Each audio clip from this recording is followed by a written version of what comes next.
일제강점기가 끝나고 일본인들이 소유하던 양과점을 한국인들이 운영하기 시작했지만 기술력이 떨어져 맛이 없었습니다. 그중에 포기하지 않고 노력해 현재까지 명맥을 이어온 빵집들이 있었는데요.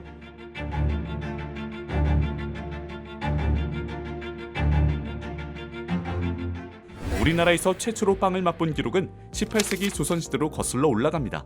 그리고 거기에는 원조 빵 덕후 이기지가 있었죠. 외교사절 다닌 그는 1720년 숙종의 사망 사실을 알리기 위해 북경에 가게 되는데요. 거기에서 한 성당에 들렀다가 포르투갈에서 온 가톨릭 신부들을 만나게 되죠.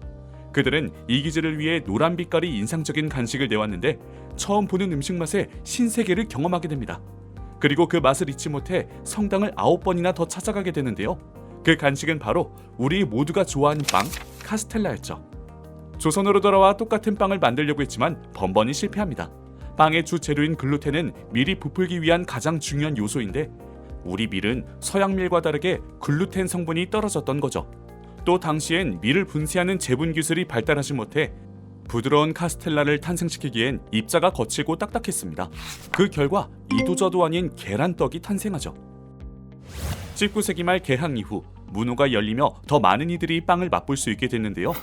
조선에 들어와 자리를 잡은 청나라 사람들은 속을 넣거나 넣지 않은 찐빵을 팔았고 일본인들은 식빵 같은 구운 빵을 팔았습니다. 잡곡밥을 주식으로 먹고 고구마나 떡을 간식으로 먹던 당시 빵은 무척 생소한 음식이었기에 사람들은 호떡 그리고 외떡이라고 뭉뚱그려 불렀죠.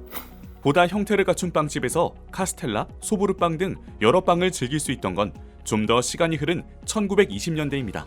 일제강점기 일본인들은 서울, 부산, 대구 같은 주요 도시에 양과점을 열어 운영했죠. 단 워낙 비싼 가격에 일본인과 소수의 조선인 부자들만 즐길 수 있었고 서민들은 군침을 흘릴 뿐이었습니다. 해방 이후 한국인들이 그 양과점을 인수해 운영하기 시작했는데 이는 결코 순조롭지 않았습니다. 밀가루, 소금, 물 같은 기본 재료 배합 비율, 작업용 물과 반죽 온도 등 사실 핵심 레시피는 모두 일본인 기술자들만 알고 있었고 한국인 직원들은 눈대중으로 배운 게 전부였으니까요. 어딘가 엉성하고 오븐도 시원치 않은 상태에서 나온 빵을 보고 주한미군들은 단호히 고개를 내젓는데요. 그래도 제대로 해보겠다고 노력해 대중들의 마음을 사로잡은 빵집들이 있었습니다. 맛있는 빵을 찾아 떠난다는 빵지술래의 필수 코스, 태극당. 1946년 창업주 고 신창근은 미도리아를 인수해 민족의 이상을 담은 이름으로 서울 명동에 부활시킵니다. 그는 맛있는 빵을 만들기 위해 기술을 연구하고 우수한 우유와 계란을 공수하기 위해 목장까지 직접 지어 운영하는데요. 트렌디한 감각으로 인테리어를 확 바꿔 눈길을 사로잡기도 하죠. 당시엔 획기적이었던 자동문을 설치하고 대리석과 대형 샹들리에로 내부를 장식해 감탄을 자아냅니다. 1970년대 멋쟁이 남녀가 데이트를 하는 장소로 자리 잡으며 전성기를 구가한 태극당은 현재에도 대표 상품인 단팥빵, 모나카 아이스크림으로 꾸준한 발걸음이 이어지고 있습니다.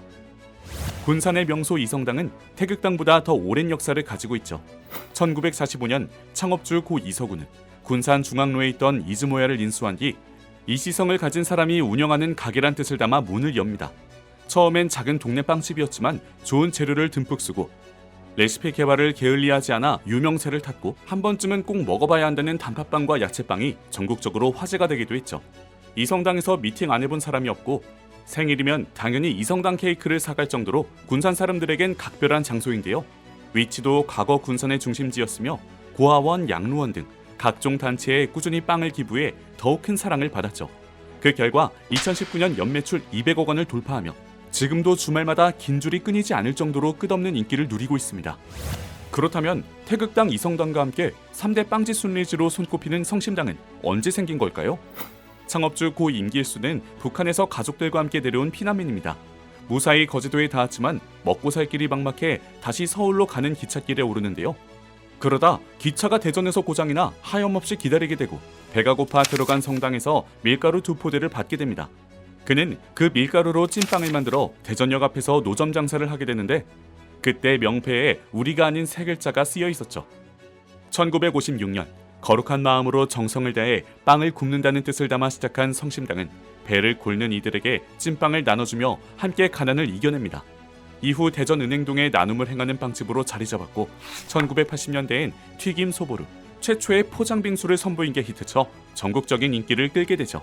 2014년 프란치스코 교황이 한국을 방문했을 때 교황의 식사빵을 담당해 더욱 명성을 얻었으며 대전에서 가장 유명한 장소로 손꼽힙니다.